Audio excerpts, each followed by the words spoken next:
46 games and it's all over. We now know the makeup of Norwich City's playoff picture. They will march with Leeds United into the playoffs, hoping for a shot at the Premier League. Welcome back to this week's edition of the PinkUn Norwich City Podcast. I'm Connor Southwell, joined by Samuel Seaman. Our colleague Adam Harvey is somewhere in the sky, I think, as we speak, flying to Toulouse, the lucky individual.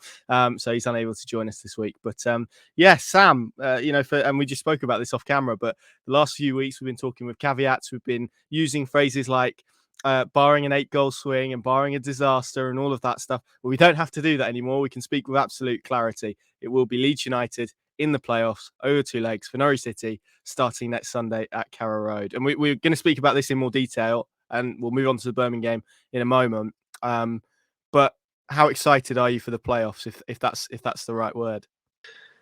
Yeah, I'm really looking forward to it. I think if Norwich were in the position that Leeds are, I would maybe be. Again, I'm almost giving the game away before we've had the discussion. But if Norwich were in the position Leeds were in, I might be a little bit more nervous for them and feeling the pressure more. But I think at the start of the season, I atrociously predicted Norwich would finish 15th. They had that terrible period in the autumn and when everybody wrote them off. So we get to this point in the season and I feel fairly free about the playoffs from a Norwich City perspective. There's not much pressure on them going into it. I think I've seen various social media posts asking who's going to win it. And almost every other team seems to get mentioned in equal measure, with Norwich just left out, which suits me fine from a nerves perspective, knowing your disposition around big games. I'm sure that sort of suits you all right as well. But as you said, I'm excited to have a little bit of clarity for a week, not having to caveat everything and use technicalities when realistically we all know what's going to happen. Obviously, the nature of a 2-legged tie is that goes all out the window, and we have to start talking about permutations and caveats right away again as soon as the final whistle goes at Carrow Road. But for now, for the next few days, Norwich have a firm target. They have something to look forward to, and I'm looking forward to it as well. What about you? Are the nerves kicking in yet, or are you feeling pretty good? No, I'm not at the nerve stage yet. I don't think. I suspect that will probably hit in maybe later in the week when the realization sinks in. But yeah, I think it's nice now, as you say, to have absolute clarity, to know what is in front of Norwich City. And over 2 legs, I think everyone should be, really excited about what's ahead. Because as you mentioned, it's been a topsy-turvy season. And I said it in my verdicts yesterday. I think this is my 5th year doing this job, and I've not had a season that's been like this in terms of just how chaotic it's been and frenetic it's been and how splintered it's been at points. So it's nice to be in a position where it almost feels bizarre that Norwich are in this position, to be honest, but it's a nice position to be in. And I just hope now that everyone, irrespective of maybe their views on different things, be it the head coach, be it the direction of the club, be it the direction of travel, I hope that just for a few weeks, everyone can park that and get behind one cause, because I think that's really important, because, it's going to be massive, and irrespective of what happens, there's going to be conversations and stuff to talk about. But really, really excited to see how it pans out. And as I said, we'll have a big in-depth conversation about the playoffs in a moment, later on in the show. But I think it is important because, whilst David Wagner after the game said, who cares about Birmingham, I think that there is some important stuff to talk about. So it was a final day defeat for the Canaries, Sam, against the Birmingham side, who had to win to give themselves a fighting chance of staying up. They did, but so did everyone else, basically, in that lower section of the table. Plymouth beat Hull, Sheffield Wednesday, who have an unbelievable turnaround under Danny Röhl. I think alongside maybe a certain boss in Suffolk, the Championship manager of the season for me for what he's done. And who was the other team? Blackburn went to Leicester and won. And I mean, if you're a Birmingham fan this morning, I can imagine you feel sick as a parrot, the fact that, a team has gone away to the champions and won 2-0 to keep themselves in the division. So, yeah, it was, I think, Sam, and why I sort of mapped that out is because I think it gives context as to why yesterday felt so surreal. I mean, on the way home, I was just sort of, sat there thinking, goodness me, what a weird afternoon that was for everyone, because it felt like, obviously, you had all of that playing out, but equally you had the Norwich side, and it just felt, and maybe this is unfair, but it's how it felt to me, and I'm sure fans as well. It just felt like their minds were elsewhere, to be honest. It didn't feel like it was completely in that game at St Andrews. Yeah, I'd agree with that. I know there was obviously the carrot of 5th place, and I almost felt like that that carrot would maybe stave off the end of season sort of malaise a little bit, but it didn't seem to really. It just seemed like the Norwich players knew almost certainly that the playoffs were in the bag. Obviously, by sort of half an hour, I think Hull would have been 0-0 in the whole game, 0-0 in the Norwich game, and by that point, I don't think anyone was worried about any 8-goal swing. So it did have that sort of pre-season friendly feel, or it felt more like an end of season game where they didn't have anything to play for, which obviously wasn't technically the case. But when you've achieved your main goal, I think it's rare that teams achieve their best after that. And you mapped out that Blackburn-Leicester example. From a Blackburn perspective, it was an unbelievable result. But from Leicester's perspective, I think that underlined the problem that Norwich were dealing with there.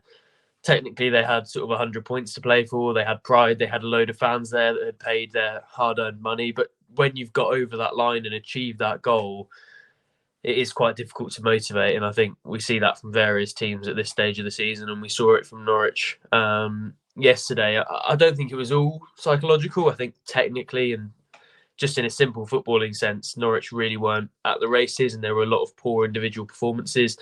But it wasn't just a typical lack of motivation in that there was nothing to play for. It was the fact that players, I'm sure, were wary that there were these huge games coming up. They didn't want to sustain an injury. And you saw how gutted Ashley Barnes was when it looked like he had sustained an injury that would keep him out of the playoffs.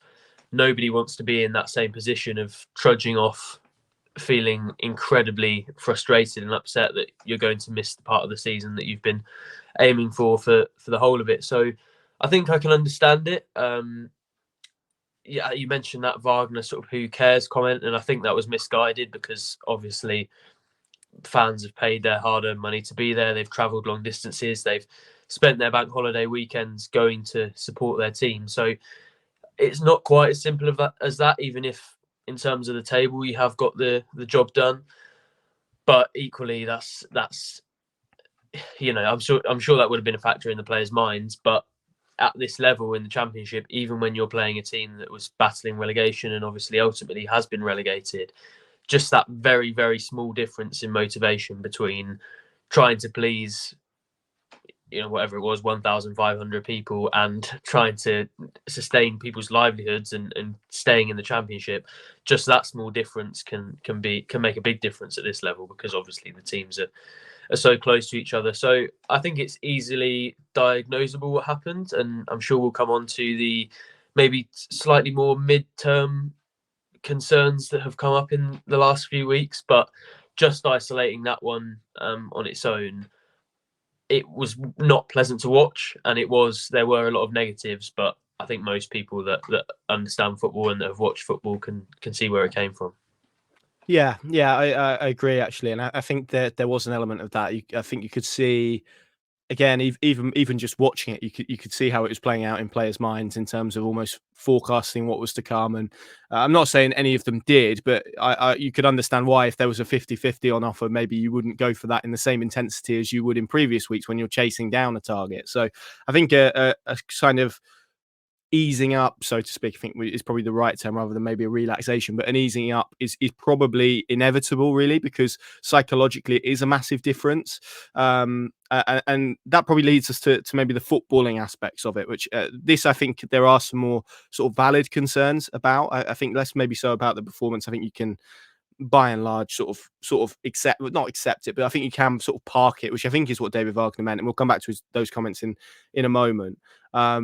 But to me, it felt like Norwich had a lot of players that have been so pivotal to their build-up. And maybe we're talking specifically about Marcelino Nunez here, pushed into a more advanced position. But it almost felt like they had too many of their better technical players ahead of the ball too often at Birmingham. And they just got stuck a little bit. And of course, that doesn't help, like you say, when you have players like Ben Gibson, who, bless him, looked like he had the boots on the wrong foot, and it was almost, wedging balls into touch. Kenny McLean, who I don't know what's happened to him since winning player of the season, but that was a disaster yesterday, really, in terms of his passing range as well. So probably an element of tactical, but also individual as well. There were players in. I mean, I looked at Sam McCallum's stats last night. I think he had 35 touches and like just over 70% pass completion rate. So on the ball, Norwich weren't good enough, and that's one sort of diagnosis. That's one issue.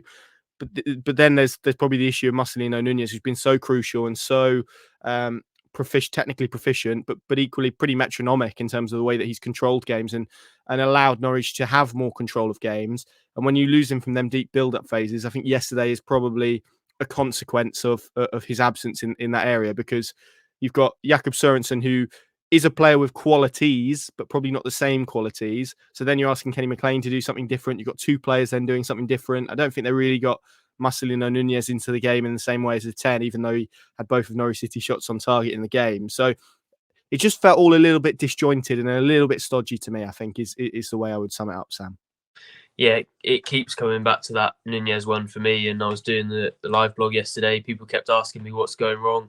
Every single time it was just coming back to that. And because it's not just Nunez, as you mapped out, everyone sort of has to adapt when such a key player is moved out of that position. I mean, you look at him and Barnes as maybe the two players in that sort of front six that have received the least plaudits, but tactically they're absolutely vital. The way that Barnes creates space for Sargent, the role that he plays in terms of holding the ball up and providing that slightly more direct option. Nunez as the metronome and the player who keeps the energy up, but also retains possession really, really well. And you take those two out of it because Nunez was not playing remotely the same role, and it shows you how much of an impact it has on Norwich. I think it also exposed Sørensen to an extent. As you said, he does have those qualities, and alongside somebody, maybe even somebody like Nunez, he could still do very well off the ball. He's fairly good. He's fairly decent in the challenge, and he's quite reliable. But if you watch him throughout a game, and I think this was the case yesterday, almost every single one of his passes are 10 to 15 yards and fairly simple a lot of the time. Whereas you have Nunez, who maybe isn't always playing the Hollywood pass. He isn't always finding that final delicate through ball that Gabriel Sara is able to find. But he definitely moves it around enough to give the opposition a problem, but without really risking the ball as much as maybe he did earlier in his Norwich career. So I don't think it was any sort of coincidence whatsoever that when Norwich struggle to keep possession and keep the ball ticking like they normally do, it's because Marcelino Nunez isn't in there. I hadn't really thought about it, but I thought you made a good point just then about Kenny McLean, in that, we look at it as simply a poor game for him and him just being off colour. But with Sørensen beside him instead of Nunez, there is a bit more of an onus on him to play a slightly more progressive role and take more risks on the ball. And you felt he was trying those Hollywood long passes a little bit more than maybe he would have usually, and it got to the third or fourth that went out for a throw in, or John Ruddy picked up, or it went out for a goal kick, and you're thinking just keep the ball. But then if they let that mentality seep in and nobody wants to pass the ball forward, as you said, they can't get any of those technical players into it. So it's surprising how many tactical issues can come up from just one person playing in a different position. But in a way, I'm almost glad that that's happened before the playoffs, because I think Wagner will very much know now that isn't the solution to the Barnes problem going into the Leeds game. And I would be, I have to say, completely shocked if we see Nunez in that number 10 role when they come to Carrow Road next Sunday. So it's probably good to have that experiment out of the way. It gives, obviously, Wagner a different decision to now make going into Leeds. But yeah, I think that was the root of everything for me, really, because he is such a vital cog and he wasn't in the game at all. Yeah, and I think it's worth adding as well. Clearly, David Wagner didn't have the option to play Christian Fassnacht, who was missing with a slight groin issue. Not anything that their concern is particularly serious, but obviously the nature of the season and what was coming next. I don't think they wanted to take the gamble with him. And then I asked a question about John Rowe after the game as well, and he said, "Well, if I started him, I get 45 minutes out of him." So there's clearly still a management in terms of his fitness and his fitness and where he's at building up after his injury. Sorry, do you not think there's a school of thought that if Rowe can play 45 minutes, give him 45 minutes, given there wasn't loads on that Birmingham game and Norwich probably do need him in the playoffs? Yeah, I think for me that would have been better, and as we've just discussed as well, you're then making one change, aren't you? It's just Fashionette out, Rowan, and instead of probably making 3 or 4 in terms of, because even though they made one change and it was Sorensen for Fashionette, as we've just discussed, then that means Sarah moving back out wide. It means Nunez being pushed up. You suddenly looking at 4 players changing their role instead of one. So for that continuity, I think you probably would do that. And then if you did need to tweak in the second half, then I think it obviously gives you an option to do that. I'm sure there was probably an element of thinking as well in terms of them wanting to see how the game panned out, because he's a useful and different option to kind of have on the bench to change a game, and you never quite know if you're going to need that.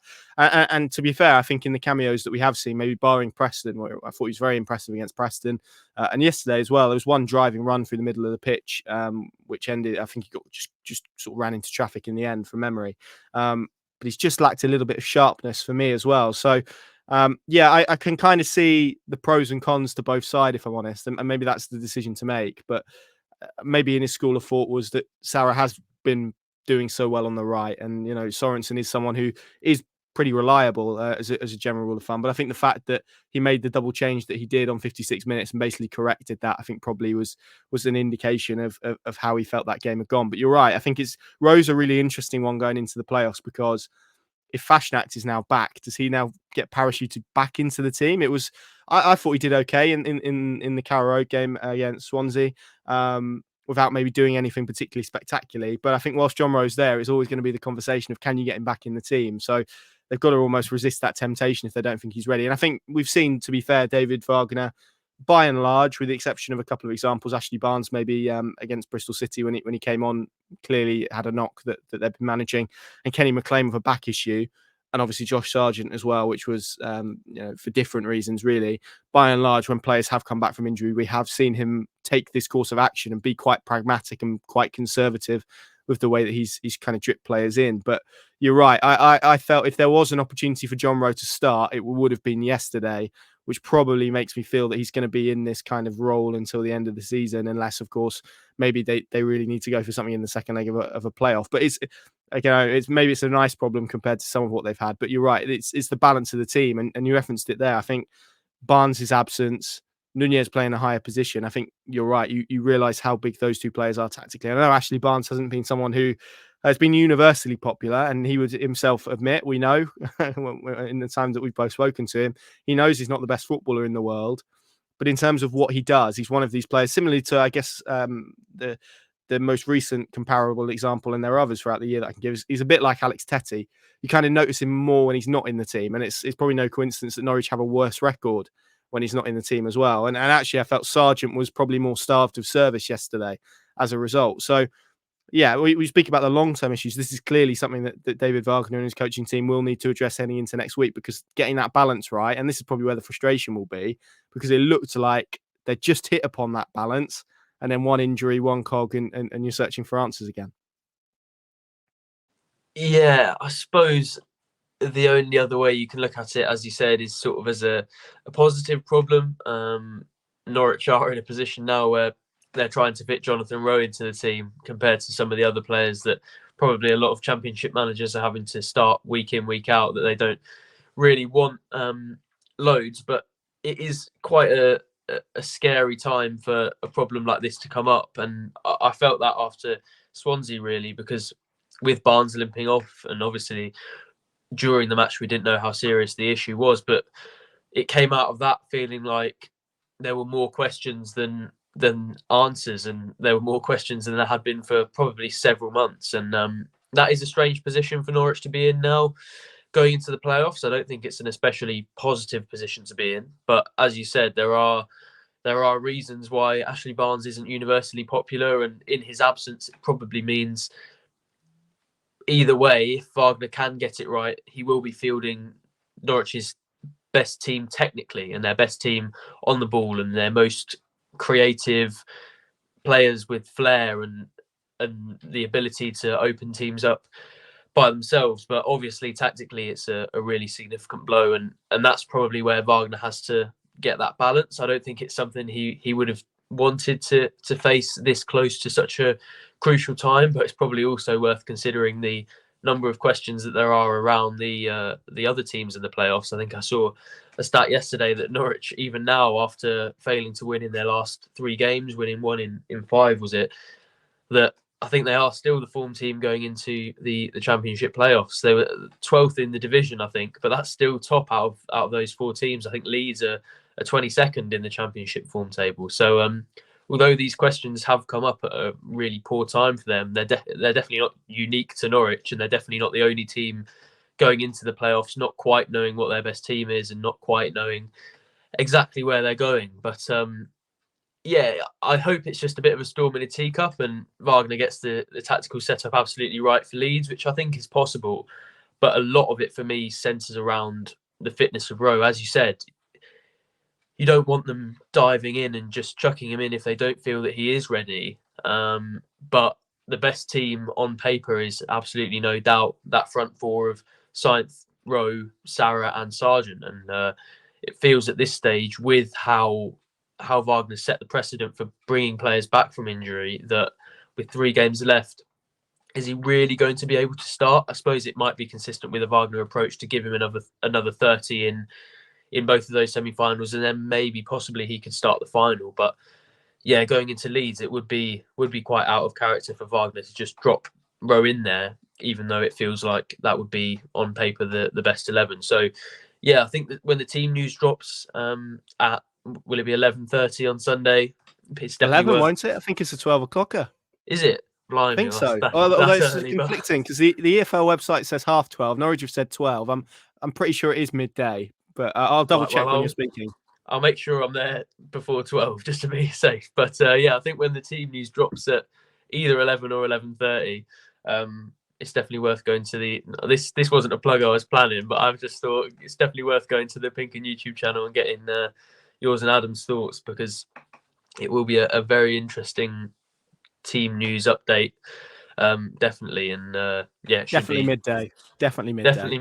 Okay, definitely well, midday. people should tune in at 11 then for what will be a very interesting analysis of the team news, because that feels like it will play quite a big part in the playoffs.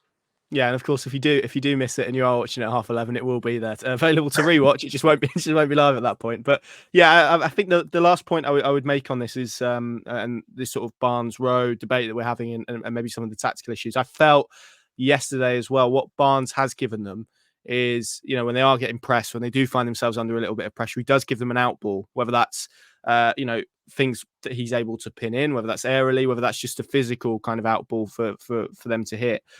Felt they kind of lacked that a little bit yesterday. It's obviously, put Ashley Barnes and Marcelino Nunez next to each other, very different in terms of physical profile, but that maybe is something to note with interest. But I think by the same token, Leeds aren't a massively press heavy side, as Daniel Farke teams usually aren't. So I probably wouldn't expect that to play as major a role in the playoffs. But hey, who knows? These games are going to be quite something. Before we kind of close the book on Birmingham, it's worth noting there were players that had good games. Angus Gunn made a flurry of really good saves. Shane Duffy as well, I thought had a fairly decent afternoon. Maybe again not in possession, but we kind of know what we're going to get with him in that front. But in terms of the fundamental defensive behavior, I guess I thought he was excellent. Produced a series of really excellent blocks. Just somebody you want is in that sort of game, I think, when there's crosses coming in and those type of elements as well. But yeah, I think if we're going to boil it down, and we could do it in maybe the same way as we did with David Wagner's analysis of the Ipswich game, which is Birmingham probably just wanted it a bit more than Norwich did. I think that's fair to say. And yeah, what a weird pitch invasion, by the way. As a side note, I'm not quite sure what was going on there. I suppose it was I suppose it was less intimidating than maybe some of the other pitch invasions have been at times. There was a small section sort of trying to goad the Norwich fans, but given the number of police between them, I wasn't overly worried for those Norwich fans. But it was quite bizarre to just watch another sort of amateur game of football unfold for 10 minutes after the game. To be fair, I don't know if you've seen the clip on social media. There is a Birmingham fan who scored an absolute screamer from range. To be fair to him, I haven't seen it, but I will check it out. I'm not sure why it sort of happened. I've had this debate with a few people since. I think maybe Birmingham fans are used to some final day drama and staying up on the final day. They probably got it in their heads that they were ready for a pitch invasion and then just had to go and do it anyway. So yeah, that was one of the more bizarre sights I've seen this season. But yeah, thankfully, didn't look like there was any serious harm, and gives me a screamer to check out later. So yeah, looking forward Yeah, to that. exactly. Which was a side note. I mean, the point I wanted to end on was obviously there's been a lot of reaction to some of what David Wagner said after the game, and I asked him for his kind of thoughts on the game, and the answer was basically who cares. It wasn't that, I'm paraphrasing, but that's essentially what he was what he was saying, and that was because obviously he felt the achievement of getting into the top six vastly outweighed any sort of discussion or debate about the final day at Birmingham, and to an extent, he's got a point, but I can also understand maybe why some fans are a little bit frustrated with that remark. Sam, can you? Yeah, I mean, I touched on it a little bit earlier, but if you're a fan that's taken time out of your day, probably woken up at about 6:30 yesterday morning to make sure you're there on time, paid your money, travelled a long way, and yeah, for the manager maybe not to make that point, but to phrase it that way, I think is would be quite frustrating from that perspective. And I do understand what he's saying. I think you have to understand that press conferences and interviews aren't necessarily always 100% someone's deepest, darkest thoughts. It's also PR, and it's sending messages to the right people. He would have wanted to send a message to his players that this doesn't matter and you have to move on from this quickly. That was the message we got from Jack Stacey as well when we spoke to him after the game. Almost every question about Birmingham was 10 seconds of him admitting Birmingham wasn't great, and then 30 seconds of saying that the energy is being directed forwards now. And I'm sure that would have been the message in the dressing room. It would have been the message Wagner had in his head going into the press conference, and something he would have wanted to deliver to fans and players when he was asked that question. And yeah, as I said, I think the wording of it was clumsy, but I can sort of understand the point he was making. The main concern I had about it was almost the celebratory nature of the playoff qualification. And yes, it is obviously a significant step, and it is what everyone was talking about a few months ago. But literally nothing changes if Norwich don't win the playoffs. Like, yes, we can look at it as maybe a slightly more positive season. David Wagner will be, I suppose, exonerated from a lot of the issues that he was criticised for in the autumn of last year. But I don't feel that anything's been achieved yet, and I'm not sure there was enough acknowledgement that actually just getting to the playoffs isn't anything within itself. There was quite a celebratory tone to that, but yeah, in terms of the don't care sort of comments, I'm not sure he meant to be that laissez-faire about it. But I think we've all been there where that's not the main achievement. Obviously, I think it depends on your disposition going into the game as well. If you went into it and felt like, an 8-goal swing's impossible, nothing to worry about there, let's just try and get fifth, then you would have been more disappointed by that day than if you went into it worried about the possibility that Hull go and smash Plymouth and Norwich are knocked out of the playoffs, in which case you would have been delighted that those fears didn't come true. So yeah, a lot depends on your perspective, but I can sort of understand where he's coming from, even if I don't quite agree with how he said it. Yeah, and I think that's the point, isn't it? It's the phrasing, I think, rather than the messaging. And you're right; it was clearly an attempt to try and turn the page pretty quickly and to try and forget about it. And with what's going to be at stake over the next couple of weeks, I can understand why he attempted to do that. It was maybe just clumsy is probably the right word to use. I don't think it was intentionally dismissive of obviously the effort of what the fans have put in. And you asked David Wagner about the fans, and his face lights up, and he's always talking glowingly and willing to talk glowingly about the supporter base. So I don't think he meant that as dismissively as maybe it's been taken, but equally I can understand that. And as someone who sat in the press conference, I actually felt there was probably a lot more interesting stuff that he did say rather than the stuff that got picked up. There was, for example, I think Stuart Webber's name got referenced about 4 times, which is massively interesting. He spoke in detail about kind of the 5 pillars that he identified last summer that needed to be addressed, and trying to do that whilst trying to achieve £20 million plus of transfer profit on top of that. That was really interesting. I sort of asked him if he felt he'd been vindicated because of obviously getting into the top six for his decisions, and there was a really good answer on that. There was a breakdown on why he felt the club was disunited or not united in the way that he put it as well. So there's plenty of interesting stuff in there, which maybe has been kind of lost slightly. You can obviously watch the full thing on our YouTube channel, which I'd recommend doing because it's really interesting, 14 minutes or so. There was, bless him, there was a guy next to me who asked him a question about Angus Gunn, and David Wagner went on a tangent for about 4. It was a really good answer, and it was basically kind of what I've detailed there, but it wasn't really an answer to his question about Angus Gunn. But it was a good answer to probably a different question. So yeah, that was interesting. But look, I think you're right. I think it is now all about the playoffs. So we will do that in a second, but what we are going to do first is bring the heat, which is, I recognise, probably quite a tough one to do this week because there's not a whole host of people to include in it.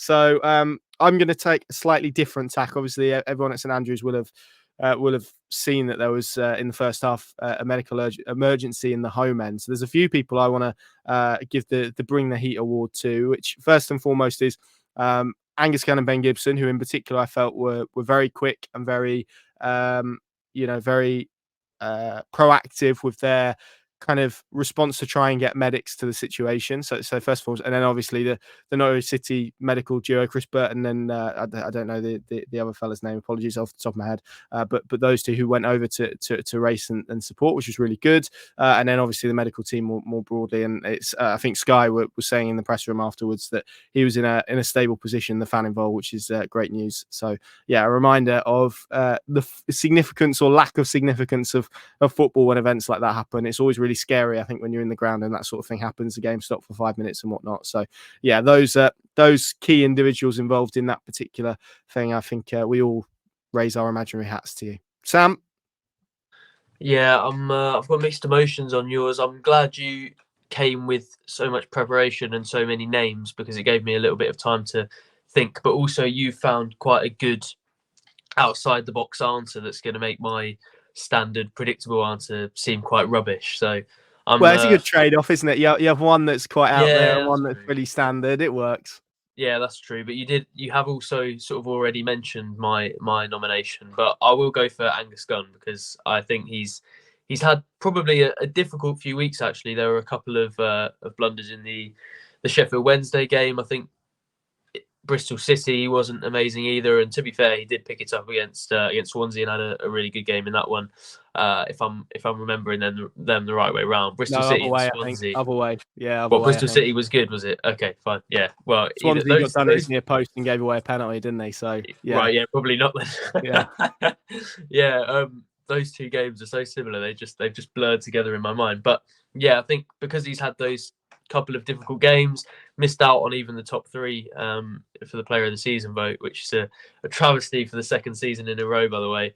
I'm sure his week is defined by praise on the PinkUn podcast. So I'll turn things around for him and say that I think he had a very good game. There was one save, I think it was from Bielik in the first half, where it just sort of bounced off Bielik from 2 yards, and he got down really, really fast to turn it behind. And I've not heard much about that since, but I thought that was an unbelievable save. He had a very good game, even amid what was a really poor performance from Norwich. So, yeah, credit to him. Sorry I couldn't provide a more exciting answer, but yeah, I think he deserves a little bit of praise after that. I think, yeah, and you mentioned the save, which was excellent. There was a couple of others as well from Miyoshi in particular. I think during the first half, but I think he was also really good in terms of how quickly he got off his line in a couple of situations. There were a couple of long balls that they tried to pick out Stansfield with, and he headed one, which was a really good clearance. And there was one in the first half as well that he cleared, not particularly well, but he cleared it well enough to sort of avert the danger. So that was an aspect of his performance that was really good as well. So yeah, definitely worthy of praise after, like you say, a difficult probably few weeks really in terms of where he's been at compared to the levels and the standards that he usually hits. Which is a testament, obviously, to the performances that he's been producing.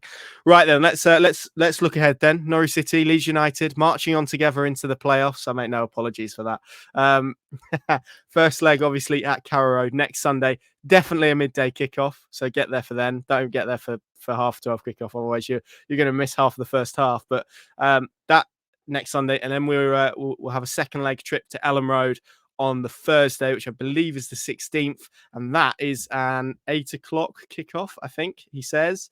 Double checked. It's an I'm 8:00 pretty sure it kickoff. is. Yeah.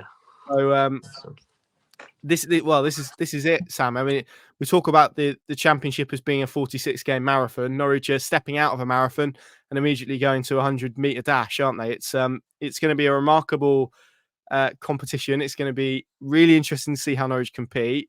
Some numbers for you, which feels like the best place to start.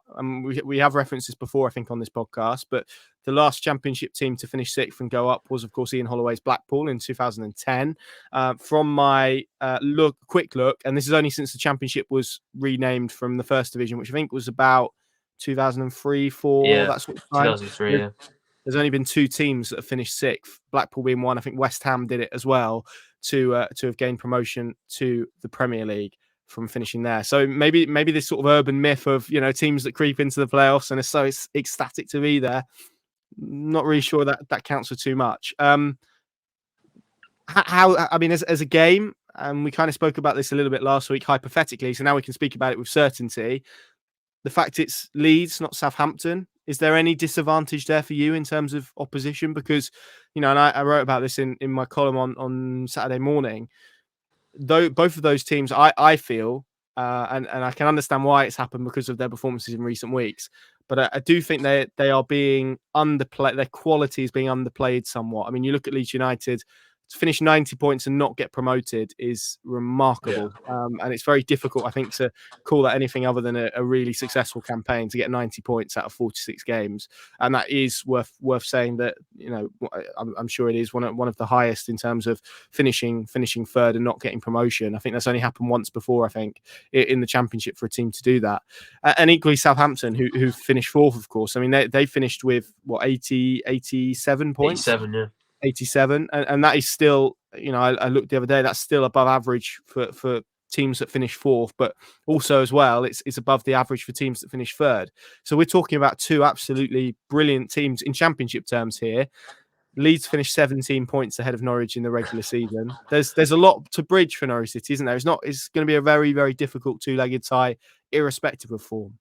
Yeah, I mean, you look at the Ellen Road game in particular earlier in the season, it felt like sort of minnows going to a table-topping team. That was how big the task felt of overcoming this Leeds behemoth that had been building and building at Ellen Road all season. And although those teams, performance-wise, have probably got a bit closer in the last few weeks, there's no doubt in my mind Leeds have a better squad. And the way that Wagner said it in his or his post-match press conference at Birmingham was that he feels his side is maybe not the best squad, but it is the best team.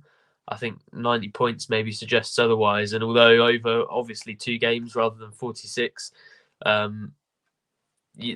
gap is likelier to close up. There's no doubt in my mind Norwich are absolutely massive underdogs, and it will be a really difficult task to get through to the final from that. I don't think Leeds are unbeatable. I think we've seen this season that they can come unstuck against teams that maybe set out to frustrate them. Blackburn did it a few weeks ago to end that Ellen Road run this season. Obviously lost on the final day against Southampton, although I heard an interview with Farke afterwards, and he sort of mapped out that his team had to win, so they were sort of going for it and leaving themselves a little bit exposed as well. So you have to consider that. But I mean, Leeds are definitely fallible, and there is definitely a way that Norwich can exploit their weaknesses, but it's about also containing their strengths, and that's probably where I feel it's most difficult for Norwich, because you can see where they can exploit things. Leeds aren't great from set pieces. Defensively, they struggle when maybe you put them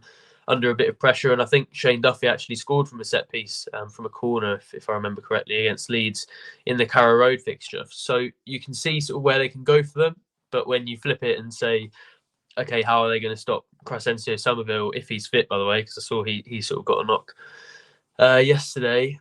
If you flip it and say, how do you stop Crescencio Somerville? How do you stop Patrick Bamford, Jorginho Rutter?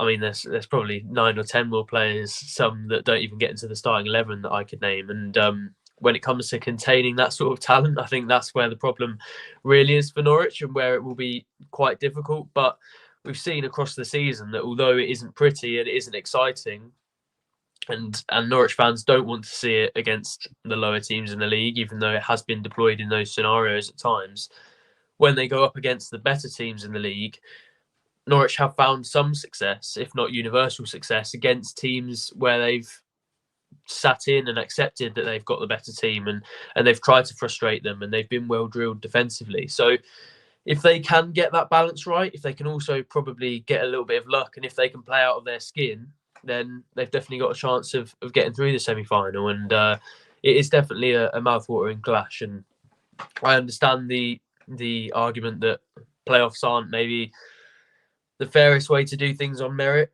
but I mean, I know you're a fellow playoff lover, as am I, and you look at how this is set up. Norwich against Leeds in a game against the last manager that got them out of the Championship and into the Premier League. Two former Borussia Dortmund, two coaches from the same country that I think have been compared for a lot of their careers. It is a really, really exciting sort of tale for the neutral, and it will be a really interesting one to watch. I just wish I wasn't interested in how Norwich City do, so that I could watch it from a neutral perspective. But yeah, although I maybe don't feel uber confident, it's definitely not unwinnable for Norwich. No, it isn't, and you mentioned it there. It's absolutely dripping and coated in icing and millions of sprinkles worth of narrative, and it was always going to be, because basically from the point where it looked pretty certain that Norwich City were going to be in the playoffs, and that was probably post Preston. I think was maybe the first moment that looked to be the case with real certainty, or at least more certainty than had been the case. It was going to be Ipswich Town and everything that comes with that, and obviously they've managed to achieve promotion back to the Premier League, and part of me is glad that they're out of the equation completely. I think that makes everyone's lives a lot more easier. It was going to be obviously the manager that you mapped out there has won 2 titles and managed over 200 games at Carrow Road, or it was going to be the former player who had played over 300 times and was the captain in the last Wembley playoff final where they lifted the trophy. So one of those situations was going to be the case. It is obviously Farke's Leeds, and I was mapping out in the car that I kind of on the way there to Birmingham yesterday. I kind of thought that would be how it played out. But you're right, and it's worth mentioning as well, because David Wagner mentioned this in his post-match press conference. Sorry, he was asked by another journalist about how big a role momentum plays, and he said from his experience in the playoffs, which clearly, and we'll come on to that in a moment, was very, very successful. He said momentum doesn't count for anything. I think his Huddersfield team went in there similarly to Norwich, actually, with 1 win from their final 5. I think they'd lost their last 2 games, and I think they had 3 wins in 10 in total. If you look at Leeds, since they beat Hull 3-1 on the 1st of April, they have been beaten 2-1 by Coventry, drawn 0-0 with Sunderland, lost to Blackburn, scraped past Middlesbrough 4-3, lost to QPR 4-0, and then lost to Southampton. So it's fair to say it's probably not the best preparation. I mean, this is a team who, by and large, this season defensively have been very good defensively. They've conceded 9 goals in their last 3 games. I mean that. And you mapped out, and I listened to Daniel Farke's press conference last night, all 21 minutes of it, and he spoke about his approach and why he felt he had to go toe to toe with them. But yeah, I mean, when we talk about defenses, this is why I think there is an element of people shouldn't overestimate this run of form that they're in at the moment, because they've only conceded 2 more goals than Leicester City, who won the title and had the best defensive record in the league. 43 goals that they've conceded in 46. So it's a pretty good defensive record that they've got. It's going to be really interesting to see how Norwich can withstand that. Obviously, 81 goals scored, 90 points, etc. Only been beaten 10 times. I think they've only had 2 defeats at Ellen Road all season.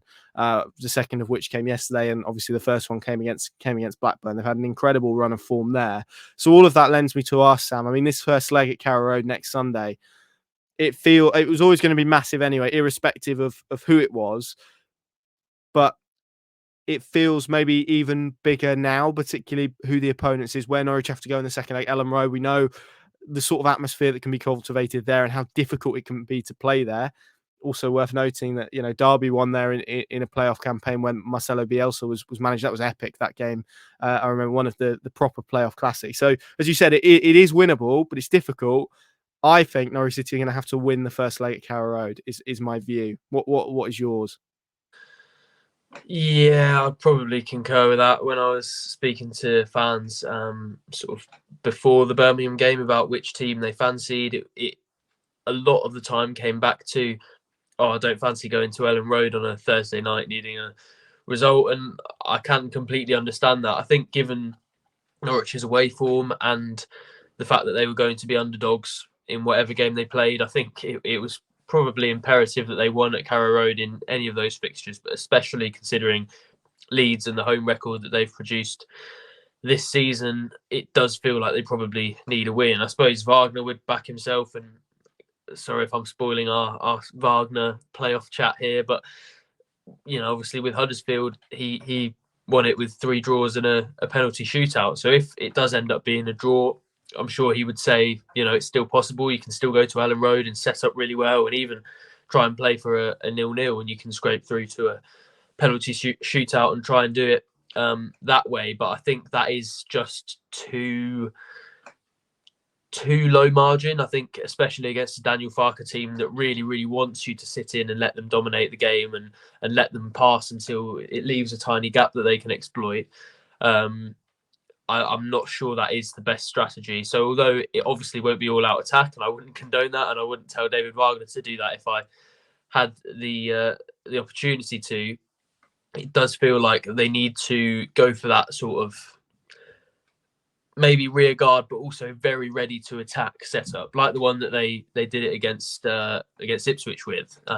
That felt like, although actually going back, I think they had 38% possession, it felt like a lot more than that, and it felt like a much more proactive display than maybe they've shown in those slightly more defensive displays earlier in the season. I'm thinking that 1-1 with Southampton, where they had sort of a ridiculous number of chances, weren't very clinical, and Norwich were probably quite fortunate to come away with a point. I think something that surrenders as much space and territory and control as that wouldn't give them enough of a cushion going to Ellen Road. But if they can get that balance right and still be a bit of a threat and still get the crowd on their side and get them excited, who knows what they can produce at Carrow Road, because they have been fantastic there going back all the way to November. So yeah, I think they'll see that as their opportunity to attack. I don't think they'll feel too much pressure given the status that they have going into it, but it definitely feels like there's more on it at Carrow Road for them than there is for Leeds. And if Leeds come away having lost 1-0, yes, I think there will be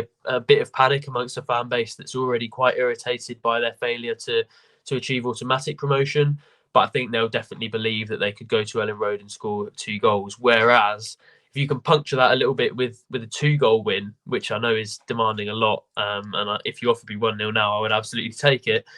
But if you can take that, it feels slightly just less achievable. And maybe they go to Ellen Road, and all Norwich really need to do is frustrate them for 15 minutes, and that crowd starts to get pretty irate. So I think if they can really get the attacking game plan right, that's vital at Carrow Road. But equally, as I said, Leeds have so many threats. It's quite hard to get that balance, because the threat of leaving the back door open is absolutely massive when they come to Carrow Road. So a lot for David Wagner to balance, but I'm sure he'll back himself given the performances he's inspired from his teams in one-off games before. And that's the key word for me, balance, because I know there's been a lot of talk about approach and maybe the way you do it. And you only have to look at the way Norwich set up when they went to Leicester. And even when maybe they've gone to sides who don't have that kudos and don't have that standing in the league, they have been quite standoffish, particularly away from home. But equally, they've done it at home as well. We've seen that. I think the best example of that balance was the Ipswich game, wasn't it? In terms of them having a real potency and effectiveness in attacking situations, but also being able to absorb pressure. And I think it's really interesting because we've spoken about the playoff campaign with Huddersfield a few times that he won, and referenced maybe the lack of goals that were in it. The fact that obviously they won the playoffs without scoring a goal. I've got it in front of me here now. I think that's very different in terms of a playoffs compared to the one that Norwich City are walking into, and I'll explain why. And I've got the table in front of me. So this was 16-17. Obviously Huddersfield went up from the playoffs, but you look at the playoff picture in general. So third was Reading. They finished on 85 points. Fourth was Sheffield Wednesday. They finished on 81 points. Huddersfield were fifth. They also finished on 81 points. Fulham finished sixth with 80 points. Leeds, who had 75 points, missed out. They'd have made it this time. So you look at that group of teams, they are a lot closer in terms of quality from what they've produced over a 46-game season compared to maybe the playoffs that Norwich City are about to walk into, where there is a 17-point gap between themselves and Leeds United, whereas with Fulham and Reading, that was only 5, although that was still significant enough to get Reading to the final. And then we're talking a goal difference between Sheffield Wednesday and Huddersfield. But the match statistics as well are really interesting. This is the first time I've looked at them. And again, they don't paint the full picture, but I think they're interesting in terms of maybe the way that it was approached. So this was the first leg of the semi-final, which was Huddersfield versus Sheffield Wednesday. It was played at the John Smith Stadium. Huddersfield had 69% possession in that game, 12 shots, 2 on target. Interestingly, Sheffield Wednesday didn't record a single shot on target. The second leg was a little bit more balanced, but Huddersfield edged it, had more possession, had more shots. They were level on shots on target over the piece as well. And then, of course, they won on penalties to book their place into the Wembley final. And then even that really, I mean, again, we're talking about a 0-0 draw. We're talking about penalties, but two teams who were separated by 4 points in the regular campaign, which is a much more bridgeable gap than maybe the one that we are talking about. But even that was very level. 49% possession compared to 51 in Reading's favour, 10 shots compared to 11 in Reading's favour. Huddersfield had 2 shots on target to compare to 1. Of course, again, without rewatching the games, you don't fully know how that paints the picture of what happened and what went on. But I think what I'm trying to get at, Sam, is that those playoffs were very, very different. He had a team that was a lot closer in ability respectively to the other teams in and around it. That probably isn't the case for Norwich City this time. And as you mentioned, they're going to go in with the underdogs tag. But actually, and we've seen this group this season, I don't think that's one that they'll be disappointed to have. I think that this is actually the sort of group that will, broaden their shoulders and, well, excellent, with the underdogs, bring it on. And I think actually as a coach, he probably favours that as well. I think we've seen. But for me, it's all about the balance, and it's hard to argue that maybe in those Huddersfield games, and the old adage goes, there's no pictures on the scorecard. He got them through it. Can he do similar with Norwich City? We'll see. But it's going to be very interesting to see how he does set up in a very different set of circumstances this time around. Yeah, I think there has been an extent to which Wagner's experience in this competition has been overplayed a little bit. I mean, you can't deny the fact that he's got a promotion on his CV. He's obviously won the playoffs, and I wouldn't attempt to take that away from him. But realistically, what he has done is 3 draws. And I think in the context of a, 10, 15 year career and hundreds of games, I'm not sure that is quite as large an evidence pool as maybe it feels like it's being presented with Norwich going into the playoffs. Of course, he is the only manager out of that quartet that's won it. Is it psychology, though? Is it the psychological sort of boost that he can give a team? Because if you're a player and you're going in with someone who has done it before, that probably does give you a little bit more ease, at least to try and carry out what he's asking you to do, if that makes sense, even very, very subconsciously. Yeah, well, I think the advantage in that sense is that Wagner does seem to believe in himself, and a lot of it comes down to the individual and whether within the camp it can be boosted by that. And based on, first of all, what we've heard about the dressing room all season and the evidence of that, and the fact that they do seem to be a genuinely very together dressing room that believes in the head coach, which is what you hear all the time, but maybe isn't necessarily always true.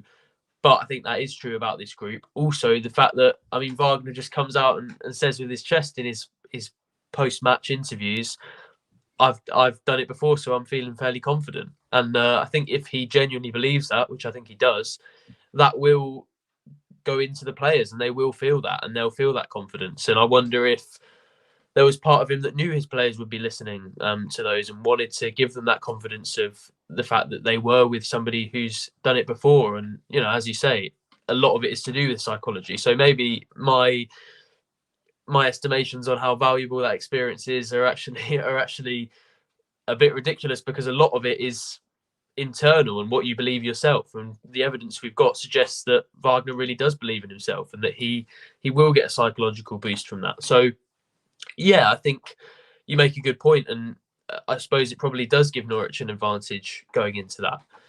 However, for me, the most important aspect of football, and it always will be, is technical quality and the ability of players. And as good as this group have been, and as well as they've done to turn things around and qualify for the playoffs, they don't have the quality of player that certainly Southampton and Leeds have, and that's where the problem will be. But it's about whether Norwich can drag all of those other factors into it, whether they can make it about psychology, they can make it about tactics and frustration, and if they can win on every single other front than technical footballing ability, it's going to be difficult for just purely that aspect to win out for those favourites going into it. So yeah, there's definitely a lot of aspects to consider, and Norwich will like it that way because, to be honest, if it's a straight shootout of technical quality, they don't win those games. But the more they can make it about complexity, I think the better chance they stand. So yeah, a lot of it for me comes down to that. Yeah, and I think that is a good point on experience, and it is, to be fair. You can use a very specific example to this season. You look at the two coaches that have achieved automatic promotion this year, Enzo Maresca and Kieran McKenna. Those are two. I know McKenna's obviously done it at League One level, but we're talking about two coaches there that hadn't coached in this division before this season and have done very well and amassed over 90 points within it. So, and that is, again, compared to coaches like Daniel Farke, who's won it twice, Carlos Corberán, who's obviously had multiple seasons at the level and been in playoffs before and done pretty well in the season before. Yes, David Wagner, who's obviously got promotion as well. So how much do these things matter? They probably matter as much as you let them matter, really. And I think you're right. Maybe there is a sense that Norwich City can play on that, the fact that he's done. And it was interesting, as I said, I listened to Daniel Farke's press conference, and he was kind of asked about the playoffs, and he was very quick to say, well, I've never lost a playoff game, but I've never managed one. So again, how much advantage or disadvantage you want to take from that is probably entirely up to you. But it is a plus in Norwich's column, and goodness me, they'll need all of those. And I've said it before. I think I said it on last week's pod. I probably feel less confident about Norwich City in a two-legged scenario than I would over a one-legged scenario. So I think if they can get past Leeds, I think they could. I think they could win a playoff final.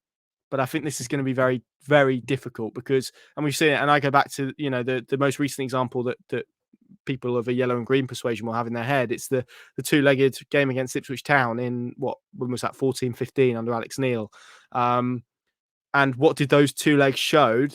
They showed that the better team with the better players and the better squad won, albeit there was a red card that impacted maybe the second leg, you would argue, from an Ipswich perspective. But I felt Norwich were on course to win that game anyway.